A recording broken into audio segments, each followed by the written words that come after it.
हरिद्वार से 320 किलोमीटर की दूरी पर स्थित है भारत के चारों धामों में से सबसे पवित्र बद्रीनाथ धाम। यहाँ तक पहुँचना जितना मुश्किल है उतना ही रोमांचक, क्योंकि यह रास्ता पहाड़ों के खतरनाक रास्तों में से एक है, जहाँ हर मोड़ पर एक गलती का मतलब सिर्फ मौत है। ये पहाड़ सिर्फ ऊंचाइयों का नाम नहीं होते, परंतु वो एहसास होते हैं जो इंसान को अंदर से सुकून देते हैं। पहाड़ों की ठंडी हवाएं, घुमावदार रास्ते, ऊंचे ऊंचे पहाड़ों के मध्य बहती नदियाँ और बादलों से बात करती हिमालय की ऊंची ऊंची चोटियाँ, साथ ही पहाड़ों की खामोशी और यहाँ की शांति अपनी ओर खींच लेती है।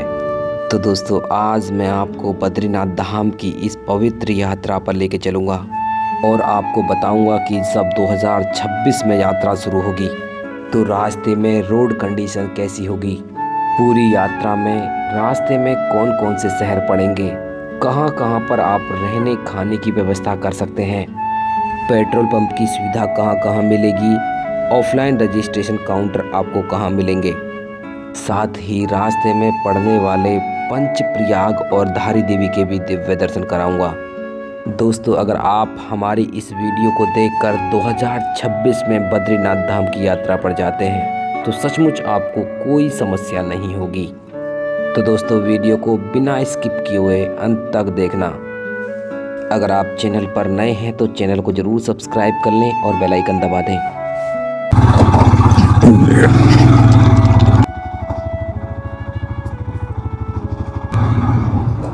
देखिए, इस टनल का काम चल रहा है और देख पूरा का पूरा फट गया है। देखिए कब हो गए, कितना बन गया, कटिंग हो गई पूरी। बाईपास रोड है, इसके पीछे से घूम के ये हर हर महादेव, जय गंगा मैया। दोस्तों, आज 22 मार्च का दिन है, सुबह के 7:30 बज रहे हैं। टाइम देख लीजिए, क्योंकि काफी लोग झूठ समझते हैं। 22 मार्च 7:23। तो जैसा कि आप जानते हैं, चार धाम की यात्रा शुरू होने के लिए कम से कम 20 से 25 दिन का समय बचा है। समय बहुत कम है, तो आज मैं आपको बद्रीनाथ धाम का कंप्लीट रूट दिखाने वाला हूँ। छोटी बड़ी सभी अपडेट आपको बिल्कुल ग्राउंड जीरो से देखने के लिए मिलती है, क्योंकि हम ग्राउंड पर जाते हैं। वैसे तो हमने बद्रीनाथ धाम की यात्रा 3 महीने पहले भी की थी, लेकिन हमें ताज़ा हालात दिखाने। तो दोस्तों, अभी मैं हूँ मोतीचूर फ्लाईओवर पर। देखिए, धीरे धीरे देखिए क्राउड बढ़ रहा है हरिद्वार ऋषिकेश के अंदर।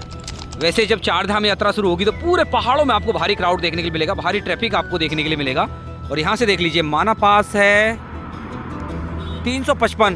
वैसे बद्रीनाथ धाम की यहाँ से जो दूरी है वो लगभग 310 किलोमीटर है। तो आज का सफ़र हमारा रहने वाला लगभग 250 किलोमीटर लंबा। जोशीमठ तक हम यात्रा करेंगे और हमारी साथी है, देखिए हमारी बाइक पूरी रेडी कर ली है। जो ज़रूरत का सामान है वो भी हमने इस पर रख लिया है। यहाँ से ऋषिकेश 17 किलोमीटर है, तो ट्रैफिक मिलेगा ऋषिकेश में बहुत ज़्यादा।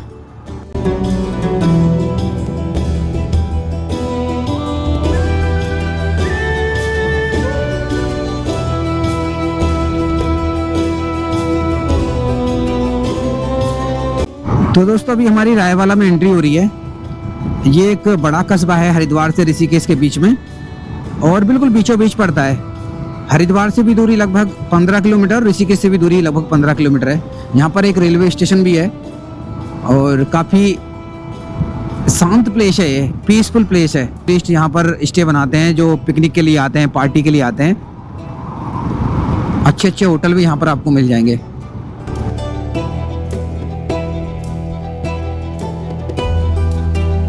रायबाला से 2 किलोमीटर चलने के बाद अभी मैं पहुंच गया हूं नेपाली फार्म। देहरादून, मसूरी और यमुनोत्री जाने वाले यात्री बाएं मुड़ जाएंगे। इस स्थान पर राष्ट्रीय राजमार्ग 72 आकर जुड़ता है। एरिया है, इसको नेपाली फॉर्म बोलते हैं। देखिए, नेपाली फॉर्म से रास्ता कटता है देहरादून के लिए। हरिद्वार, ऋषिकेश या फिर देहरादून के आसपास के जितने भी रास्ते हैं ना, उनकी कनेक्टिविटी बहुत अच्छी है और रोड कंडीशंस भी बहुत अच्छी है। दोस्तों, अभी मैं आ गया हूँ श्यामपुर फाटक पर। ये हरिद्वार ऋषिकेश के बीच में सबसे बड़ा ट्रैफिक वाला पॉइंट है। यहाँ पर चारधाम यात्रा के दौरान भयंकर जाम लगता है। दोस्तों, अभी मैं ऋषिकेश बाईपास पर पहुँच रहा हूँ। देखिए, यहाँ पर इंडिकेशन मार्क भी लगा रखा हुआ, गंगोत्री, यमुनोत्री, केदारनाथ, बद्रीनाथ जाने वाले सभी यात्री बाईपास से होकर ही निकलेंगे। और मैं भी आपको यही बोलता हूँ, अगर आप 4 व्हीलर से आ रहे हैं या फिर कोई बड़ा वाहन आपके साथ है और सीजन में अगर आप आ रहे हैं जब भारी भीड़ है तो आप बाईपास से ही निकलें। अभी देखिए क्राउड कम है तो मैं सिटी से निकल जाऊंगा। अगर आप बाईपास से ट्रैवल करते हैं थोड़ा सा फेयर तो पड़ता है, दूरी ज़्यादा लगती है, लेकिन आप आराम से निकल जाते हैं।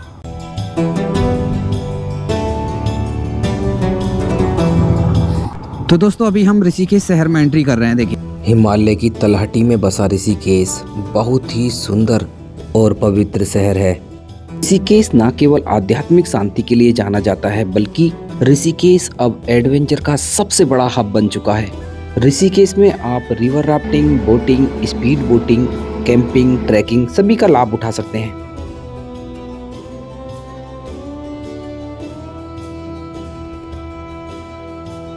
धार्मिक दृष्टि से देखा जाए तो ऋषिकेश की गंगा आरती दुनिया भर में प्रसिद्ध है। यहाँ पर प्रसिद्ध आश्रम हैं, मंदिर हैं जहाँ पर जाकर आप दर्शन कर सकते हैं। साथ ही यहाँ पर 3 झूला पुल हैं, राम झूला, लक्ष्मण झूला और जानकी झूला ऋषिकेश का सबसे बड़ा अट्रैक्शन है। ऋषिकेश शहर के मध्य में ही भारत का पहला कांच का पुल बन रहा है, जिसका निर्माण लगभग पूरा हो चुका है। उसके निर्माण होने के बाद यहाँ पर श्रद्धालुओं की संख्या और भी ज्यादा बढ़ेगी।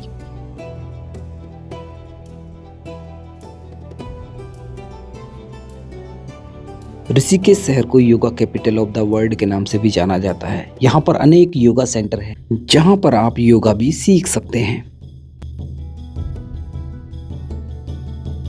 ऋषिकेश शहर के अंदर आपको रहने खाने की अच्छी फैसिलिटी मिल जाती है। साथ ही यहाँ से आप 4 धाम की यात्रा पर निकल रहे हैं तो यहीं से आप सीएनजी ले सकते हैं, क्योंकि ऋषिकेश के बाद सीएनजी पंप आपको नहीं मिलेंगे।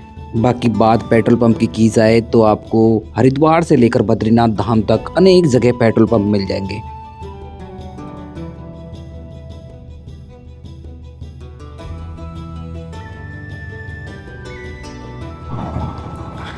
तो देखिए राम झूला से आगे अच्छा खासा ट्रैफिक लगा हुआ है।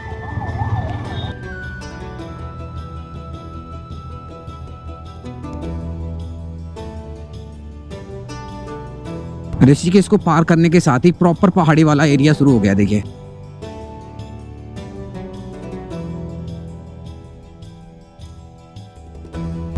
बाकी ऋषिकेश से आगे की रोड कंडीशंस की बात की जाए तो अभी तक तो एवरेज ही मुझे नजर आ रही है, क्योंकि देखिए जगह जगह गड्ढे भी मुझे नजर आ रहे हैं और जल भराव की स्थिति भी यहाँ पर देखने को मिल रही है जो बारिश हुई है।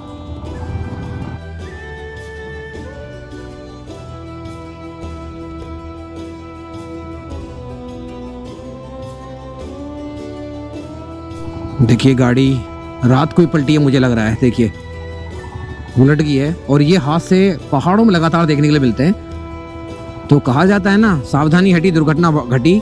वो कहानी यहाँ पर सच होती है पहाड़ों में।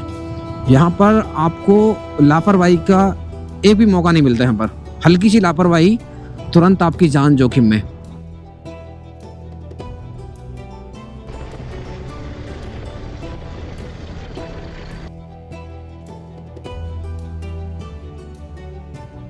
तो दोस्तों अभी शिवपुरी पहुंच गया हूँ।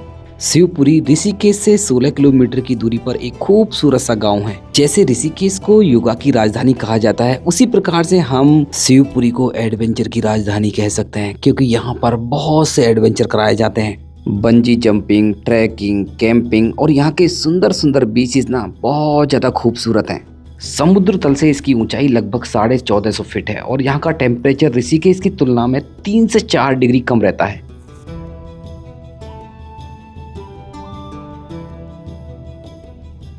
बाकी यहाँ तक की रोड कंडीशंस की बात की जाए तो एक एवरेज रेटिंग मैं दे सकता हूँ, और ना तो ज़्यादा बढ़िया है ना ज़्यादा खराब है।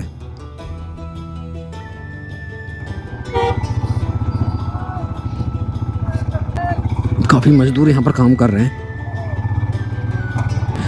तो दोस्तों फाइनली ब्यासी पहुँच गया हूँ।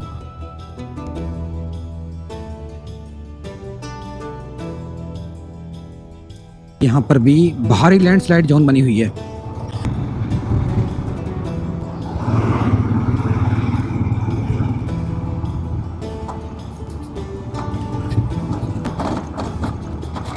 राइट साइड में पूरा है कोंडियाला बीच। सुंदर सा बीच है। अगर आप कभी एडवेंचर के लिए आना चाहते हैं, कुछ समय एकदम शांति के साथ व्यतीत करना चाहते हैं, तो इस समय इस बीच के पास आप आ सकते हैं। कोंडियाला बीच बहुत सुंदर है।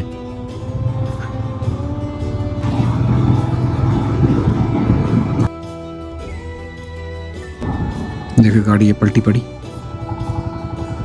तो दोस्तों फाइनली अभी ये कोंडियाला आया है। ये माँ गंगा की जो जलधार है यहाँ पर आपको बिल्कुल बॉटम में नजर आएगी।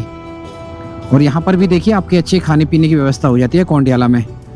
काफ़ी होटल्स भी मैं देख रहा हूँ, काफ़ी रिजॉर्ट भी यहाँ पर आपको मिल जाएंगे। तो काफ़ी अच्छी जगह है कोंडियाला। और ऋषिकेश से कोंडियाला की दूरी लगभग 35 किलोमीटर के आसपास है। तो कोंडियाला में भी आप स्टे बना सकते हैं। अभी मैं बढ़ रहा हूँ तोता घाटी की ओर। ये सबसे डेंजर लैंडस्लाइड जोन है हरिद्वार से श्रीनगर के बीच में, सबसे डेंजर। और बोले तो चार धाम यात्रा की सबसे खतरनाक लैंडस्लाइड जोन ये तोता घाटी है।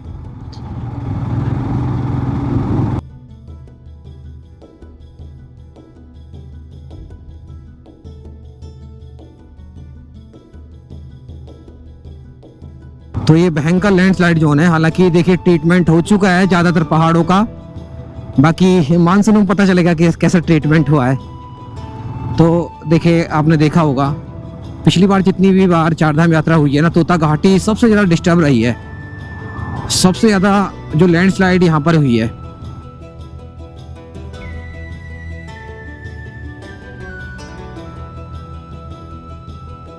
पर वार्निंग भी डाली हुई है। देखिए फॉलिंग रॉक्स, मतलब ऊपर से पत्थर लगातार गिरते हैं। देखिए इस जोन में ये है खतरनाक जोन।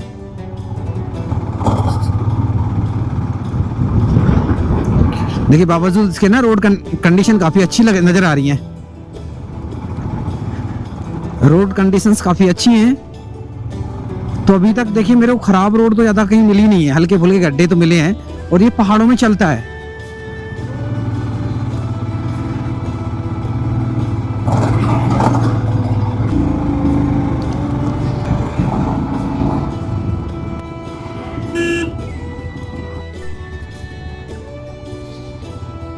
देखिए 3 धारा से जस्ट पहले ये भारी लैंडस्लाइड जोन है। और मुझे नहीं लगता कि इस पर ज़्यादा कुछ काम हो रहा है होगा। और बारिश होने के बाद ना ये बहुत खतरनाक होने वाली है। ना तो यहाँ पर रोड कंडीशन ठीक है और ना ही ऊपर से ये माहौल ठीक होने वाला है। ये सबसे डेंजर जोन होने वाली 3 धारा से जस्ट पहले है ये। और ये लंबा पैच है, देखिए आगे भी है। और पीछे तो रोड ही डैमेज है। और देखिए पूरी पहाड़ी नीचे आ गई है। और ये सबसे खतरनाक होने वाला है मानसून के समय। हालांकि कुछ चल रहा है काम, लेकिन ये 1 महीने के अंदर नहीं रिपेयर कर क्या जाएगा। ऊपर से पत्थर आए अभी, ये मुझे लग रहा है आज ही गिरे हैं पत्थर। तो ये समस्या पहाड़ों में हमेशा बनी रहती है। देखिए भी पत्थर गिरे हैं, बड़े बड़े पत्थर।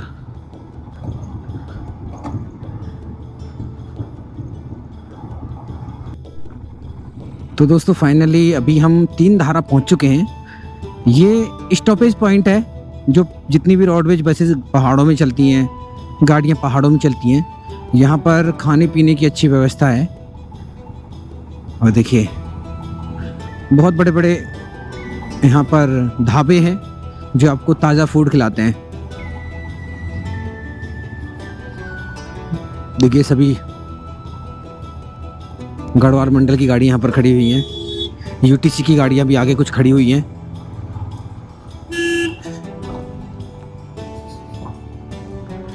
देखिए दिल्ली कश्मीरी गेट जा रही है श्रीनगर से।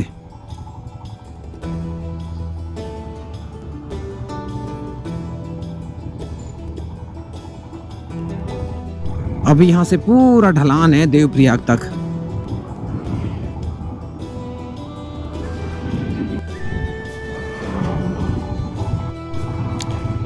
तो दोस्तों अभी मैं शिव मूर्ति के पास पहुंच गया हूँ। देवप्रयाग से जस्ट 3-4 किलोमीटर पहले पड़ता है शिव मूर्ति, दर्शन कर लीजिए। बाकी इसके पीछे की साइड में अगर आप देखेंगे तो जो ऋषिकेश कर्णप्रयाग रेल प्रोजेक्ट है ना, उसका बहुत बड़ा काम चल रहा है। और यहीं से आगे देवप्रयाग का बहुत बड़ा रेलवे स्टेशन भी बनाया जा रहा है। 2028 में ये जो रेलवे ट्रैक है वो चालू हो जाएगा और कर्णप्रयाग तक आप ट्रेन से यात्रा कर सकेंगे। मतलब 4 धाम यात्रा आप ट्रेन से करने लगेंगे 2028 से। तो बहुत बड़ा डेवलपमेंट उत्तराखंड के अंदर देखने के लिए मिल रहा है। तो यही कारण है कि देखिए जगह जगह लैंडस्लाइड, बहुत ज़्यादा टनल बनाई जा रही हैं। ये जो पहाड़ हैं इनके नीचे से टनल बनाई जा रही हैं, लगातार ब्लास्टिंग हो रही है। इस कारण से देखिए ये पहाड़ों से पत्थर लगातार आते हैं। मानसून में बहुत ज़्यादा स्थिति विकराल हो जाती है। दोस्तों फाइनली अभी हम देवप्रयाग के पास पहुंच रहे हैं। 1 किलोमीटर बचा है मात्र देवप्रयाग, और अद्भुत दृश्य मैं आपको दिखाऊंगा देवप्रयाग के। देखिए देवप्रयाग सबसे पहले नंबर का प्रयाग है, जहां पर भागीरथी और अलकनंदा संगम करके माँ गंगा का निर्माण करती हैं। और यहाँ पर आपको बहुत से होटल मिल जाएंगे, रेस्टोरेंट मिल जाएंगे, और स्टे के लिए बहुत से यात्री विश्राम गृह मिल जाएंगे। तो यहाँ पर रुकने खाने की अच्छी व्यवस्था है। देवप्रयाग के अंदर रहने खाने के अलावा यहाँ पर आपको पेट्रोल पंप की फैसिलिटी मिल जाती है। यहाँ पर ईवी चार्जिंग या फिर सीएनजी की कोई फैसिलिटी आपको नहीं मिलेगी। वैसे देवप्रयाग को भगवान श्री राम की तपस्थली के नाम से भी जाना जाता है। कहा जाता है कि इसी संगम के पवित्र तट पर भगवान श्री राम ने ब्रह्म हत्या से मुक्ति पाने के लिए कठोर तपस्या की थी। संगम तट पर एक प्राचीन रघुनाथ मंदिर भी स्थित है, जिसको कहा जाता है कि आदि गुरु शंकराचार्य ने स्वयं बनाया था।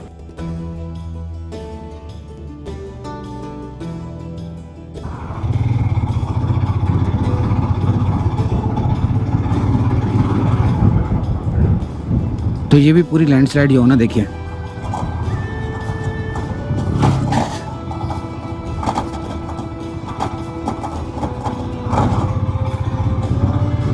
तो दोस्तों अब तक मैं हरिद्वार से लगभग 100 किलोमीटर की दूरी तय कर चुका हूं, और मुझे रास्ते में कम से कम 3 से 4 बड़ी लैंडस्लाइड जोन मिली हैं। बाकी कुल मिलाकर कहा जाए रोड कंडीशन ठीक है, लैंडस्लाइड जोन कहीं ना कहीं परेशान करेंगी आने वाले दिनों में।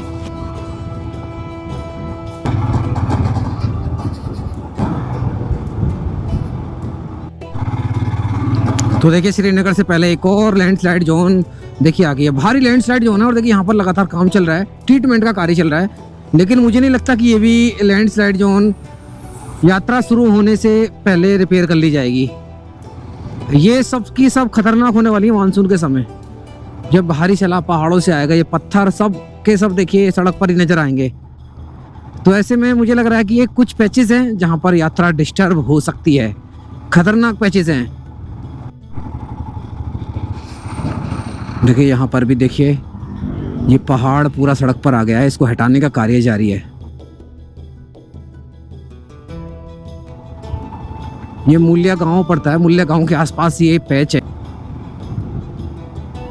तो दोस्तों मलेथा पहुंच गए हैं। मलेथा है श्रीनगर से पहले एक बड़ा कस्बा है भी, और यहीं पर देखिए रेलवे स्टेशन बनाया जा रहा है, बड़ा स्टेशन बनाया जा रहा है। देखिए यहाँ पर आपको देख रहा होगा ये रोड का ट्रीटमेंट भी शुरू हो गया है। देखिए ये अभी किया गया है 2-4 दिन पहले ही। देखिए कीर्तिनगर पहुंचेंगे पहले, उसके बाद श्रीनगर। तो दोस्तों कीर्तिनगर पहुंच गए हैं, और यहाँ से 5 से 6 किलोमीटर बचा है श्रीनगर। अभी हम अलकनंदा नदी को पार करेंगे इस ब्रिज के द्वारा। लो जी अभी हम अलकनंदा नदी को पार करके दूसरी साइड में आ जाएंगे। अभी तक हमारी यात्रा टिहरी गढ़वाल के अंदर हो रही थी, लेकिन अभी ब्रिज को पार करने के साथ ही हम पौड़ी गढ़वाल में आ गए हैं। शिव की नगरी, धारी की भूमि श्रीनगर। देखिए श्रीनगर नगर निगम में आपका स्वागत है।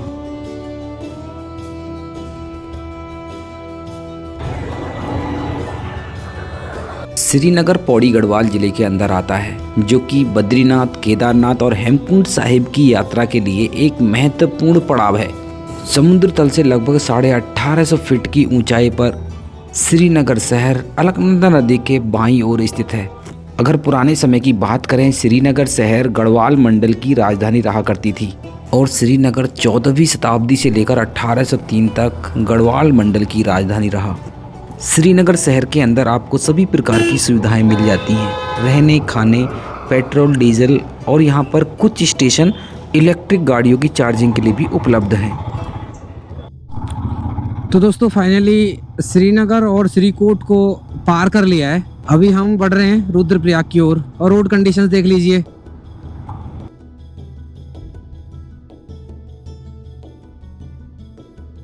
देखिए बड़ी बड़ी मशीनें देखिए इन पहाड़ों पर लगी हुई हैं, ताकि 4 धाम यात्रा के दौरान ज़्यादा समस्या ना हो। देखिए यहाँ तो ये हाईवे नीचे चला गया अलकनंदा नदी में, और मुझे लग रहा है ना ये भी डेंजर जोन होने वाला है, बहुत डेंजर जोन होगा। सड़क भी नहीं है यहाँ पर, और सड़क बनाई भी नहीं जाएगी क्योंकि टाइम बहुत कम बचा है, और देखिए इनका भी ट्रीटमेंट नहीं हुआ है। ये भी एक डेंजर जोन बोल सकते हैं। ओहो हो। ये भी एक डेंजर जोन रहेगी चार धाम यात्रा के दौरान, श्रीनगर से निकलते ही धारी देवी से पहले। रास्ता बहुत ज्यादा डैमेज है देखिए, और इसका भी ट्रीटमेंट नहीं हो पाएगा, ये भी खतरनाक जोन बनी रहेगी।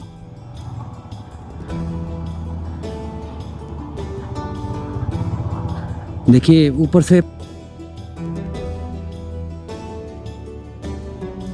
अभी मैं श्रीनगर से लगभग 9 किलोमीटर चलने के बाद पहुंच गया हूं कलियासोड़, जहां पर धारी देवी का पवित्र मंदिर है। यह मंदिर अलकनंदा नदी के मध्य स्थित है। धारी देवी को उत्तराखंड चार धाम की रक्षक देवी माना जाता है, इसलिए जितने भी श्रद्धालु चार धाम की यात्रा पर जाते हैं मां धारी देवी के दर्शन जरूर करते हैं।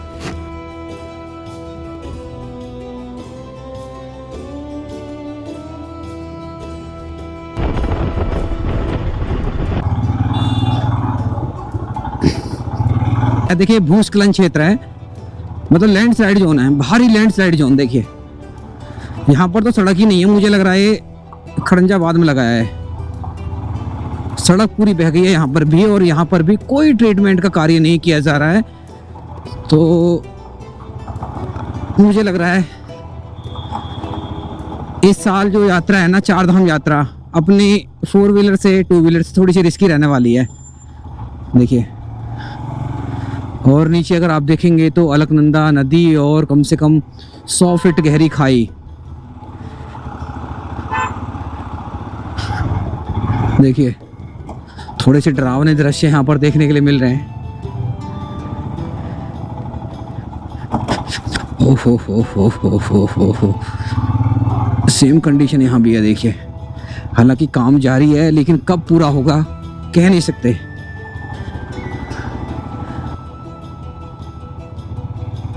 श्रीनगर के बाद है असली एडवेंचर। तो कई बड़े बड़े पैचेस ऐसे नज़र आ गए हैं जिनका काम चल तो रहा है, लेकिन बहुत टाइम बाद के बाद पूरा होगा। देखिए कितना खराब है।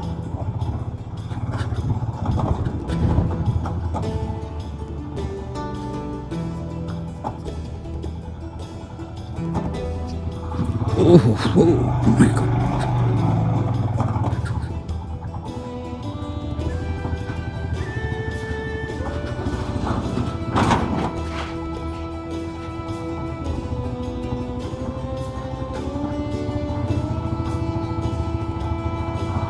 श्रीनगर से रुद्रप्रयाग के बीच लगभग 32 किलोमीटर की दूरी में से 8 से 10 पैच ऐसे हैं जहां पर आपको खतरनाक लैंडस्लाइड का सामना करना होगा। बाकी रोड एवरेज है।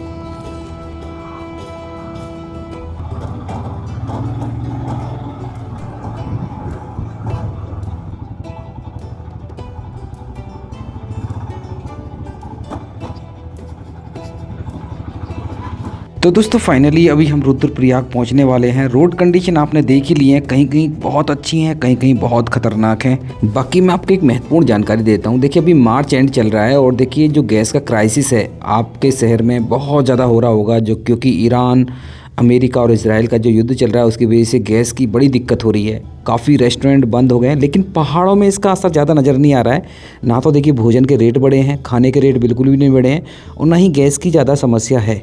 दोस्तों अभी यात्रा शुरू होने में लगभग 20 से 25 दिन का समय बाकी है। आने वाले दिन कैसे होने वाले हैं, क्या डीजल पेट्रोल मिल पाएगा नहीं मिल पाएगा, वो भी देखिए बड़ी देखने वाली बात है। अगर युद्ध रुका तो ये सब चीज़ें नॉर्मल हो जाएंगी। देखिए अभी भी नॉर्मल है पहाड़ों में चीज़ें।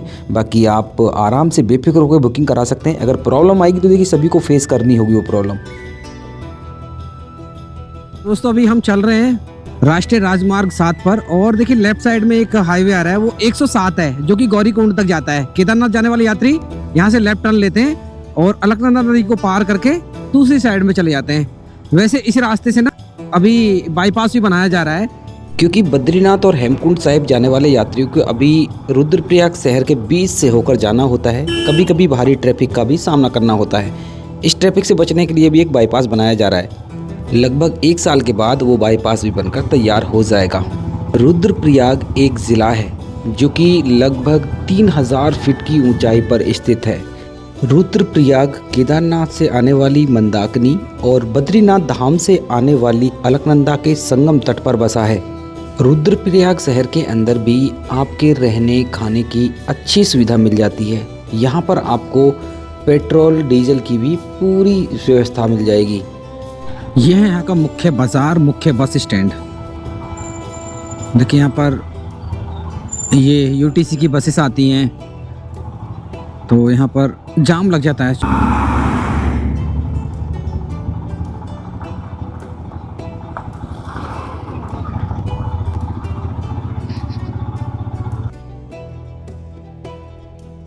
रुद्रप्रयाग से आगे का रास्ता बिल्कुल नया बनाया गया है। कंडीशन एकदम से ओके है। यहाँ पर कोई पैच वर्क नहीं है, ना ही कोई गड्ढे हैं।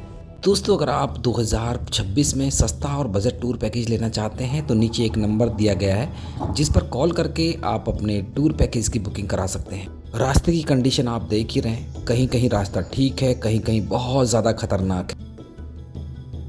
तो दोस्तों, गोचर के आसपास कुछ लैंडस्लाइड जोन बनी हुई हैं जहां पर 2025 में भारी तबाही देखने के लिए मिली थी, भारी लैंडस्लाइड हुई थी, लेकिन 2026 में इन लैंडस्लाइड पर काफ़ी हद तक कंट्रोल पा लिया गया है। गोचर से ठीक पहले रुद्रप्रयाग और कर्णप्रयाग के बीच ये पैच सबसे खतरनाक होने वाला है 2026 में। देखिए, सिंगल रोड है, यहाँ से आधा हाईवे पिछले साल लैंडस्लाइड में बिल्कुल नीचे बह गया था। हालांकि रिपेयर वर्क जारी है, हाईवे बनाने का कार्य जारी है। शायद जब तक यात्रा शुरू होगी काम पूरा नहीं हो पाएगा।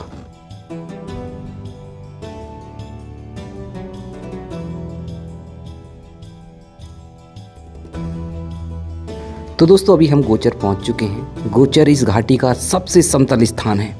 समतल होने के कारण किसी भी इमरजेंसी के लिए यहाँ पर एक हवाई पट्टी भी बनाई गई है। इस हवाई पट्टी का 2013 में केदारनाथ धाम में आई आपदा के समय महत्वपूर्ण योगदान रहा, जिसमें हजारों यात्रियों का सफल रेस्क्यू किया गया।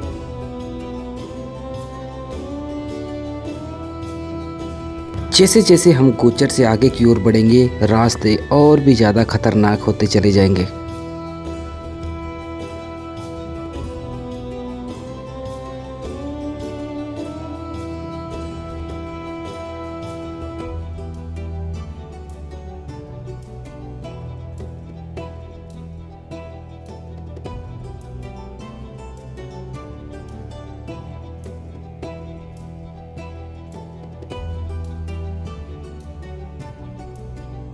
अभी हम कर्णप्रयाग पहुंचने वाले हैं। देखिए, यहाँ से ऊपर की साइड में एक रास्ता जा रहा है जहाँ से प्रत्येक 12 साल में एक नंदा देवी राजजात यात्रा निकाली जाती है। हालांकि 2026 में यह यात्रा निकलनी थी, लेकिन किसी कारणवश इस यात्रा को कैंसिल कर दिया गया है। 2027 में नंदा देवी राजजात यात्रा निकलेगी, जिसको हिमालय का कुंभ भी कहा जाता है। तो दोस्तों, अभी हम कर्णप्रयाग पहुंच चुके हैं। कर्णप्रयाग में ही पिंडारी ग्लेशियर से निकलने वाली पिंडर नदी और बद्रीनाथ धाम से आने वाली अलकनंदा नदी का संगम होता है।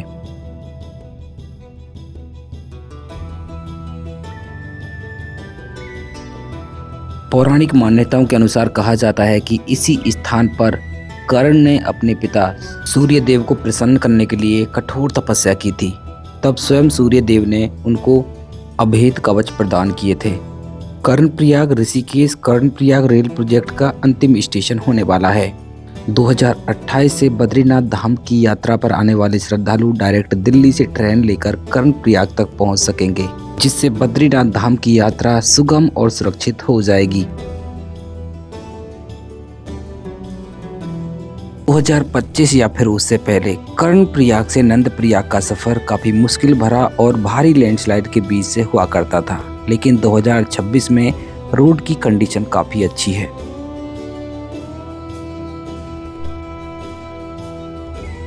कर्णप्रयाग के बाद ये वो स्थान आया है जहां पर 2025 में कई बार यात्रा रुक गई थी। यहाँ पर एक स्लाइडिंग पहाड़ है जो लगातार सड़क पर स्लाइड होता रहता है। बड़े बड़े पत्थर मलबा सड़क पर आ जाता है, लेकिन आजकल हालात ठीक हैं, लेकिन मानसून में यहाँ पर भी आपको भारी परेशानी होगी।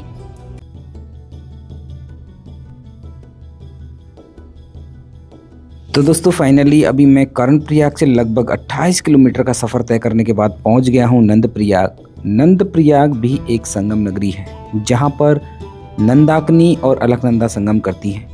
नंद प्रयाग में भी रहने खाने पीने की अच्छी सुविधा आपको मिल जाएगी। यहाँ पर आपको एक पेट्रोल पंप भी मिलता है। नंद प्रयाग से आगे ही है ये खतरनाक लैंडस्लाइड जोन। यहाँ पर यात्रा पिछले 2 साल से बहुत ज़्यादा डिस्टर्ब रही है। ये एक स्लाइडिंग पहाड़ है जो लगातार स्लाइड होकर सड़क पर गिरता रहता है, लेकिन फ़िलहाल की कंडीशन तो एकदम से नॉर्मल लग रही है। मलबा इधर उधर पड़ा हुआ है, यात्री गुजर रहे हैं, लेकिन आने वाले दिन में कैसे रहेंगे हालात, ये पूरा डिपेंड करेगा मानसून के ऊपर और कितनी लैंडस्लाइड इस रीजन में होती है। बाकी ये जो स्लाइडिंग एरिया है लगभग 500 से 600 मीटर लंबा है, बहुत बड़ा पैच है और यहाँ पर भयंकर जाम भी लग जाता है और यहाँ पर कोई दूसरा ऑप्शन भी नहीं है जहाँ से यात्रियों को गुजारा जा सके। तो ये मुख्य राजमार्ग है जो कि पूरा बाधित हो जाता है। तो दोस्तों ये रास्ते और भी ज़्यादा खतरनाक होंगे, तो मैं आपसे बार बार यही रिकमेंड करता हूँ, अगर आपको पहाड़ों में गाड़ी चलाने का बिल्कुल भी अनुभव नहीं है तो इन रास्तों पर अपनी गाड़ी लेकर ना आएँ। कोशिश करें, अगर आप पहली बार आ रहे हैं तो टूर पैकेज ले लें जिसमें आपको प्रोफेशनल और क्वालिफाइड ड्राइवर मिलेंगे जो पहाड़ों में अच्छे से गाड़ी ड्राइव करते हैं। अगर आप टूर पैकेज लेना चाहते हैं तो नीचे नंबर स्लाइड हो रहा होगा, उस नंबर पर कॉल करके सस्ता टूर पैकेज ले सकते हैं। अभी जैसे जैसे मैं जोशीमठ बद्रीनाथ की ओर बढ़ रहा हूँ वैसे वैसे मौसम एकाएक खराब होना शुरू हो गया है।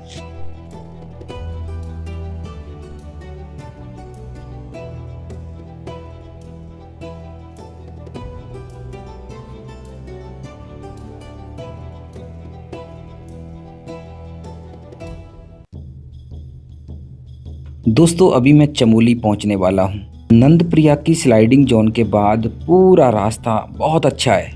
नंदप्रयाग से चमोली के बीच में 2-3 छोटे छोटे गांव पड़ेंगे जहां पर आपको खाने पीने की अच्छी व्यवस्था मिल जाती है। देखिए गैस क्राइसिस का यहां पर ज़्यादा कोई फ़र्क नहीं पड़ रहा है।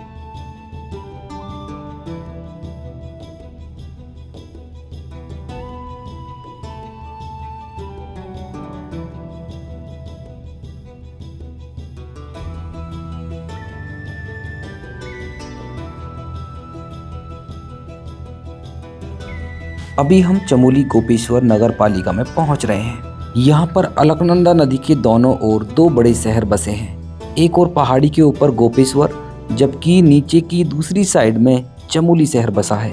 इसी स्थान पर केदारनाथ धाम से चौपता होते हुए बद्रीनाथ धाम को जाने वाला मार्ग भी जुड़ता है। चमोली उत्तराखंड का एक बड़ा जिला है जो कि समुद्र तल से 4700 फीट की ऊंचाई पर स्थित है। यहाँ से आगे आपको तापमान में भारी गिरावट दिखाई देगी। यहाँ पर गर्मियों के समय भी तापमान 10 डिग्री के आसपास रहता है। चमोली गोपेश्वर के अंदर भी आपको सभी प्रकार की सुविधाएं मिल जाती हैं, जैसे रहने खाने पीने की सुविधा, साथ ही यहाँ पर आपको पेट्रोल पंप भी मिल जाते हैं।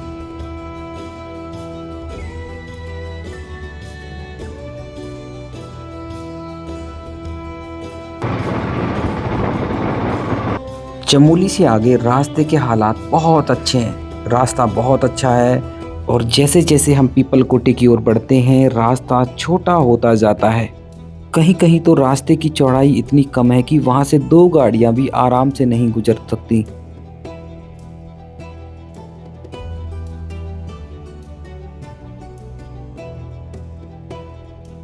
तो दोस्तों अभी हम पीपल कोटी पहुंच चुके हैं। पीपल कोटी ऊंचे ऊंचे पहाड़ों की तलहटी में बसा अपनी सुंदरता और शांति के लिए जाना जाता है। यहाँ से बद्रीनाथ धाम की दूरी लगभग 80 किलोमीटर है, इसलिए ज़्यादातर श्रद्धालु अपनी बद्रीनाथ धाम की यात्रा में पीपल कोटी में रात्रि विश्राम करना पसंद करते हैं, क्योंकि आगे जोशीमठ और बद्रीनाथ धाम में श्रद्धालुओं की भारी भीड़ रहती है और जाम का भी सामना करना पड़ता है। बाकी भारी लैंडस्लाइड जो है पीपल कोटी में, और देखिए ये भी पूरी रेडी कर दी गई है और मुझे लग रहा है इसका भी खतरा खत्म है अभी।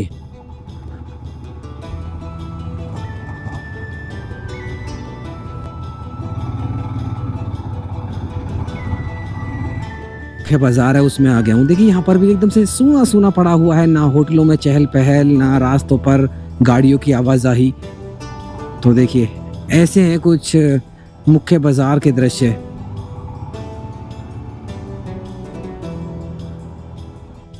तो दोस्तों पीपल कोटी के बाजार में ना आपको खाने पीने की अच्छी व्यवस्था हो जाएगी, क्योंकि यहाँ के लोकल्स भी हैं जो मूवमेंट करते हैं, इधर से उधर जाते हैं लोकलों के लिए मार्केट खुली है अभी। बाकी होटल भी कुछ खुले हैं, सभी होटल तो नहीं खुले हैं। कोटी के बाद एक बड़ी लैंडस्लाइड जोन ये थी। देखिए रिपेयर तो कर ली गई है, लेकिन देखिए रोड यहाँ पर आपको छोटा ही मिलेगा, छोटा ही मिलेगा। और देखिए वैसे एक छोटा सा पैच है 20 मीटर के आसपास। आगे के कंडीशन वो मैं आपको दिखाता हूँ। देखिए ये था एक खतरनाक पैच। पूरे बद्रीनाथ रूट में 2 ही पैच थे, एक तो ये पैच था और एक था नंद प्रयाग वाला। तो यहाँ पर देखिए पहाड़ों का तो रिपेयर हो चुका है, बाकी इनको देखिए यहाँ पर थोड़ा सा गंभीर है मामला। देखिए छोटा सा रोड है और जय भोलेनाथ।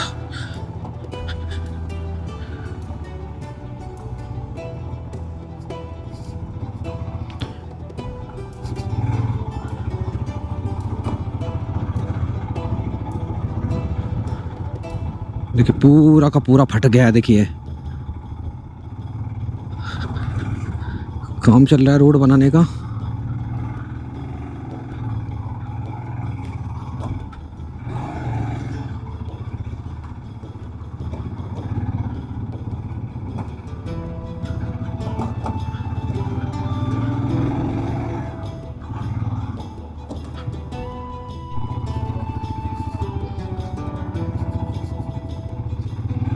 भाई यहाँ पर तो हालत खराब है, यहाँ पर हालत खराब हैं। और देखिए ये खतरनाक पैच होने वाला है। बद्रीनाथ धाम की जो यात्रा को डिस्टर्ब करेगा ये पैच करेगा, देखिए पक्का करेगा। देखिए ना तो यहाँ पर पहाड़ों का ट्रीटमेंट है और हल्की सी बारिश होगी पूरे पहाड़ नीचे आएंगे। ये है खतरनाक पैच।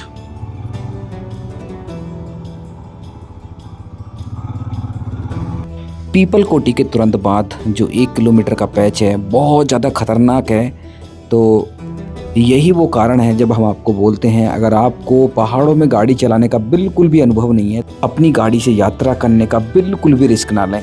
तो हम आपको बार बार सजेस्ट करते हैं कि आप एक टूर पैकेज ले लेना चाहिए या फिर कोई गाड़ी हायर करके आप बद्रीनाथ धाम की यात्रा पर जा सकते हैं। अगर आप 4 धाम 2 धाम या फिर बद्रीनाथ धाम या फिर केदारनाथ धाम की यात्रा करना चाहते हैं, टूर पैकेज लेना चाहते हैं, गाड़ी हायर करना चाहते हैं, तो नीचे एक नंबर स्लाइड हो रहा होगा, उस पर कॉल करके बुकिंग करा सकते हैं। देखिए सभी वो भीड़ है जो बुग्याल में रहती है ना, अभी बर्फबारी हो रही है तो सब भीड़ नीचे आ गई है। देखिए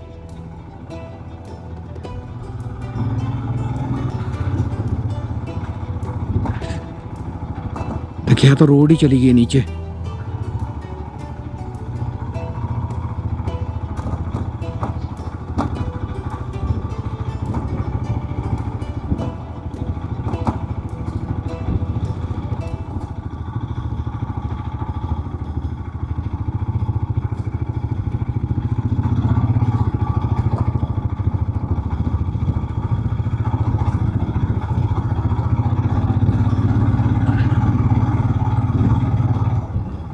देखिए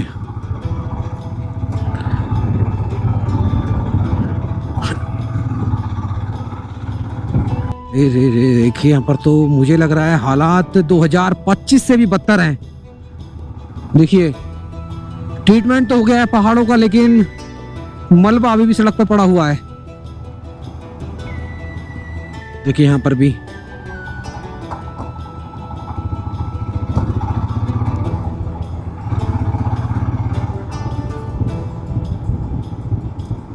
के बाद ये टंगड़ी वाला एरिया है। देखिए यहाँ पर भी भारी स्लाइडिंग जोन थी, लेकिन ऑलमोस्ट रिकवर कर लिया। देखिए ऊपर से पत्थर रोके गए हैं और यहाँ पर सड़क तो बन गई है, लेकिन मानसून में क्या होगा ये समझ में नहीं आता है। काफी चौड़ी सड़क बनाई है तो यहाँ से निकलना भारी होता था, लेकिन अभी अच्छी सड़क बना दी है। हो देखिए टंगड़ी गांव के पास तो यहाँ तो हालात ही खराब है। देखिए ये मलबा, ये पहाड़ों के हालात।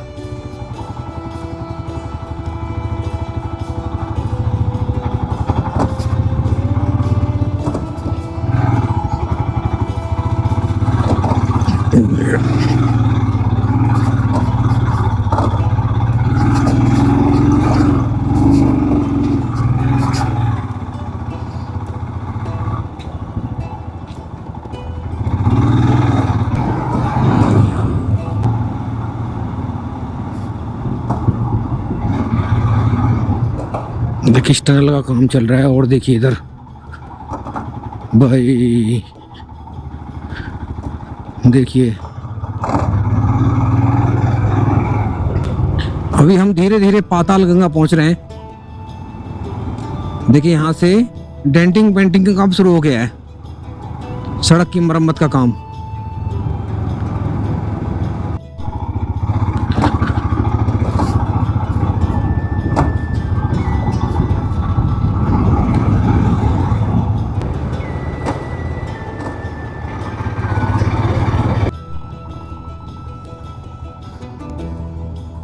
तो देखिए यहाँ पर हालात देखिए कितने विकट हालात हैं। एक एक गाड़ी का इंतजार करना पड़ रहा है। और देखिए यहाँ पर रोड बनेगी कैसे, यहाँ पर तो रोड पॉसिबिलिटीज ही नहीं है यहाँ पर रोड बनने की। देखिए कितने बुरे हालात हैं। चलिए धीरे धीरे चलते हैं।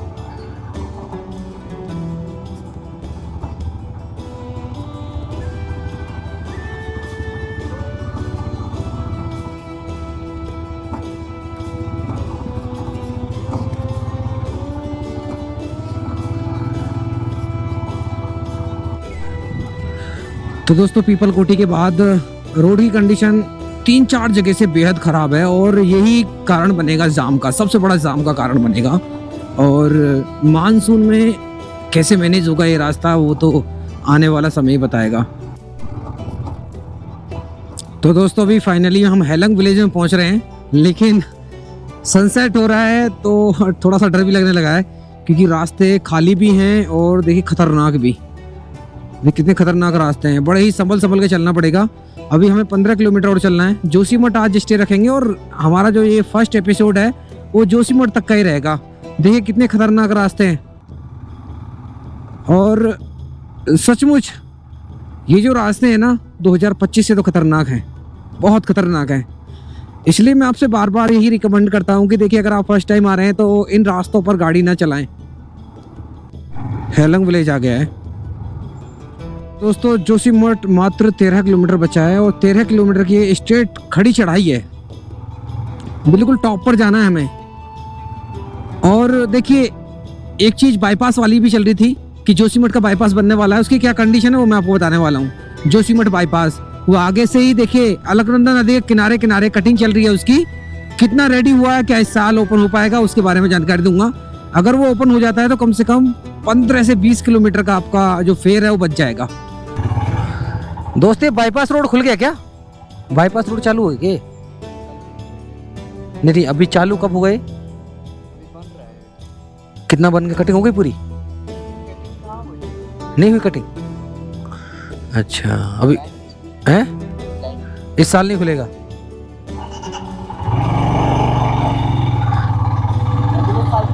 है अच्छा। तो दोस्तों देखिए मैंने पता किया भाई से, अभी वो कटिंग करके ही आ रहा था उधर से। अगले साल तक नहीं खुलेगा ये बाईपास रोड। तो गाइज इतनी डिटेल में मैंने आपको जानकारी दी है। देखिए अंधेरा भी हो गया है। अभी मैं अपनी डेस्टिनेशन जोशीमठ से 11 किलोमीटर दूर हूँ। अभी लगभग आधा घंटा और लगेगा मुझे। देखिए यात्रा बंद है, बिल्कुल बंद है यात्रा। देखिए मुझे कोई आता जाता नजर नहीं आ रहा है। 5, 10, 15 मिनट के बाद किसी एक गाड़ी का मूवमेंट देखने के लिए मिलता है। तो बिल्कुल गलियां शांत पड़ी हुई हैं। देखिए कुछ भी नहीं है। आप मान के चलिए कैसे रेस्टोरेंट खुले मिलेंगे अभी आपको। देखिए सब जगह ताले लटके हुए हैं, होटल भी बंद है। देखिए ये भी लोकल गाड़ी है। इस साल ये सबसे बड़ा डेवलपमेंट है। देखिए यहाँ पर देखिए आगे जाके बहुत टूटा फूटा रोड था, बड़ी परेशानी होती थी, लेकिन देखिए ब्रिज बना दिया गया है। अंधेरा हो गया लेकिन आप देख पा रहे होंगे ब्रिज बना दिया गया है। देखिए काफी लैंडस्लाइड जोन बच गई है और देखिए ये सुगम हो गया यात्रा यहाँ से। देखिए डरावना हो गया रास्ता एकदम से। इसमें वाइल्ड एनिमल भी मिलते हैं, पता है, जंगली जानवर भी नजर आ जाते हैं क्योंकि पूरा का पूरा ये रिजर्व एरिया है जोशीमठ के आसपास वाला। तो 4 किलोमीटर बचा है, बीच बीच में 1-2 गाड़ी आ रही है। देखिए तो दोस्तों फाइनली हमारी जोशीमठ में एंट्री हो चुकी है, ज्योतिर्मठ में एंट्री हो चुकी है। देखिए सामने है Jyotirmath. Welcome to Joshimath military station. तो यहाँ पर आर्मी भी है। और देखिए ओनली यहाँ से 16 किलोमीटर, मात्र 16 किलोमीटर।